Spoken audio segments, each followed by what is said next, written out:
Друзья, приветствую вас. Сейчас вы увидите интервью с действительно неординарным человеком. Я очень рад, что эта встреча состоялась, и мне удалось снять это интервью, потому что мне кажется, что на жизненных примерах таких людей мы можем понять некоторые, казалось бы, простые, но исключительно важные вещи в жизни. В общем, смотрите, надеюсь, вам понравится.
Chris, so what's your story? I remember you were telling me in Venice Beach, you went to jail, right? Yeah, at a very young age, I got strung out on crystal meth.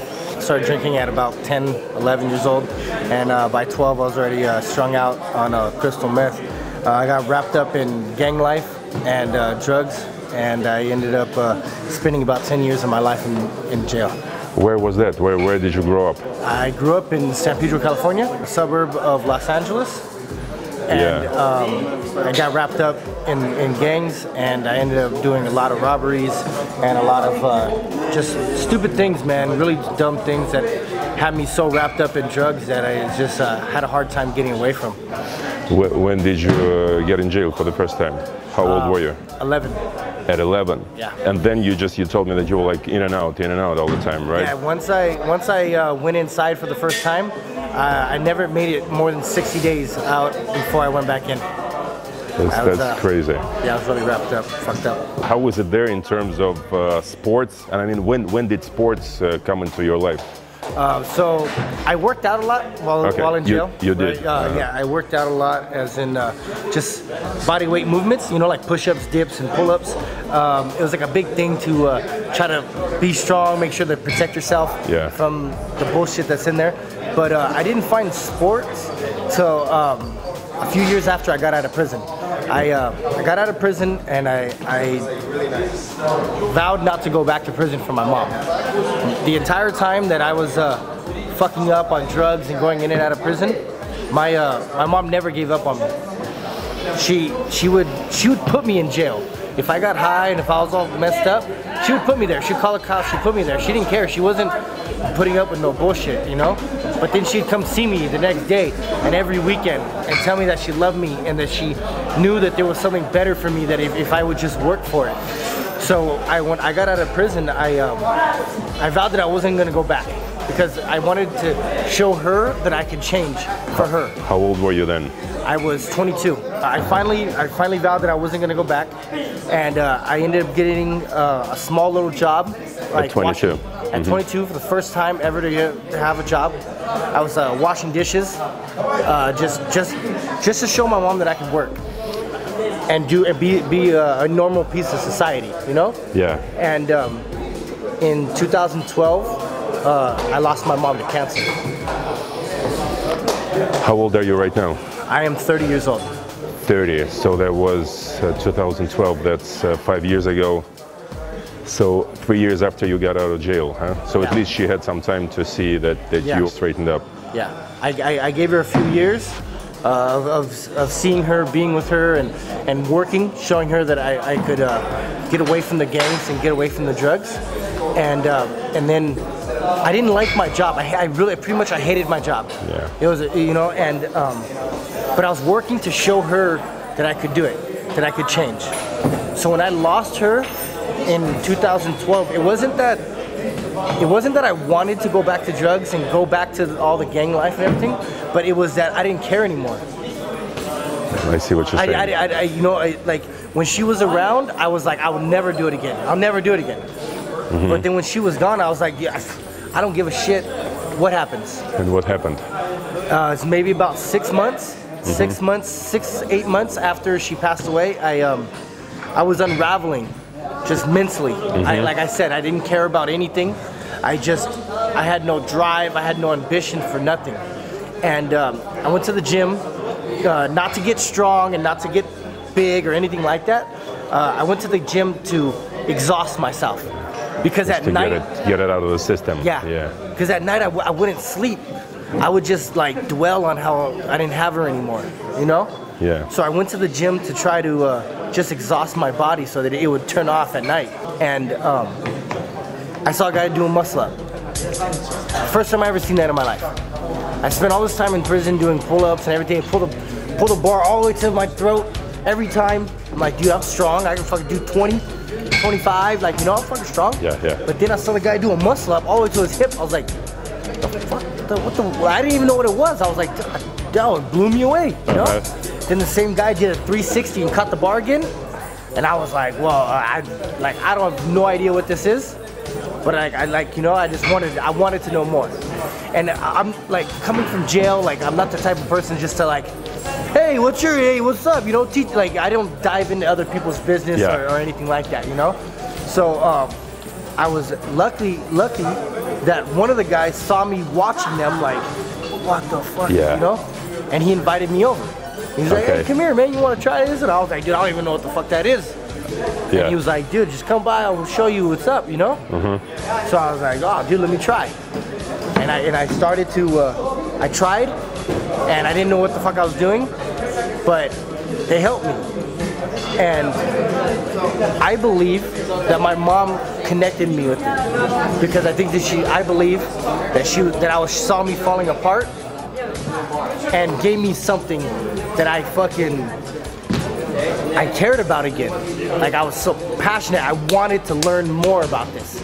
I wanted to be able to do this. And then luckily enough, like, meeting those guys, just random guys at the gym. Then I met Kenneth Galarzo, and he's the vice president of the WCO, the World Calisthenics Organization. He taught me how to progress, how to get stronger, and then he was the one that pushed me towards entering into a competition. And entering in that competition, I won, and I was already so drawn into the sport, but once I was handed a trophy coming out of prison, like, my entire life I had no education or no skills or anything like that, but then I was handed a trophy. Like, dude, a fucking trophy is a piece of plastic. It was a new beginning to my life. And now I've competed in Kazakhstan, I've competed in Moscow, I've been to Dubai, I've been going to Mexico, I've been traveling the world. I never thought I was gonna get out of my 6x9 fucking cell. But now I'm like flying and all over the world, and people are taking pictures with you. Yeah. Chris, that's a great story. But tell me about the physical aspect. How heavy were you when you first came to the gym? When I first came out of prison, I was maybe about 210. 210. Okay. Yeah. For my height, I was yeah, well, you're pretty bulky right now. I think you're the bulkiest street workout person I have ever seen. I was 210 when I first got out of prison. Okay. And I wasn't working out at the time. Yeah.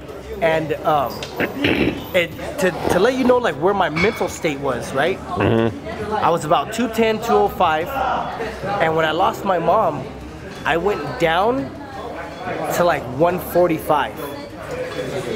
I wasn't eating, I wasn't sleeping. Yeah.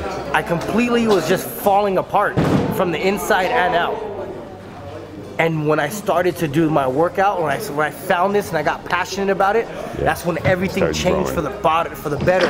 I started to work out better. I started to eat better. You know, I'm about 88 kilos right now. There's even such a concept that street workout guys, they don't train legs because it makes it more difficult for them to do the upper body strength movements because it's just too heavy to lift those legs. But you do train legs. I train legs all the time. And you still do those amazing handstands and everything. Gotta train so what's your philosophy? What's your motto basically in training? Become stronger, period. Doesn't matter everywhere, it doesn't matter where. Everything. You can't build a house on sand. Can't build a house on sand, right? So like if you want all the upper body, like dude, you gotta carry yourself with your legs. So you gotta have legs. I mean, even though I want to do a planche and I want to do a flag, I don't only want to do a flag. I want to do flips. I want to do, I want to fucking explode. I want to jump on things. I want to fucking be able to lift. I want to be able to squat a bench like you saw me do in Venice. I want to be able to do everything. What's your immediate goal? What are you striving for right now? Is there any goal for the next few years? Next few years, I'm trying to talk to the youth. Okay. I started going to jail, and I was really wrapped up in drugs at such a really young age. And like I told you, it was about 10 years that I continued to do all that stupid shit. And the reason why I continued for so long is because I didn't believe in myself. I didn't believe that I could change after doing it for so long. After 4 years of drug use, like how am I supposed to stop this? After into 5 years and 6 years, and I'm like, dude, I didn't go to school. What am I gonna do? I might as well just fucking keep doing this shit because I don't have nothing else to do. But after 10 years, I finally saw that I could just stop. And even though I've went down this fucking dark path so far, I can still turn around and just walk right back out of it. As long as I was willing to actually put the effort in to do it. So that my goal now is to try to talk to kids, try to talk to anybody that'll listen to me, adults, anything, that with the right amount of effort put in, anything is possible. Anything.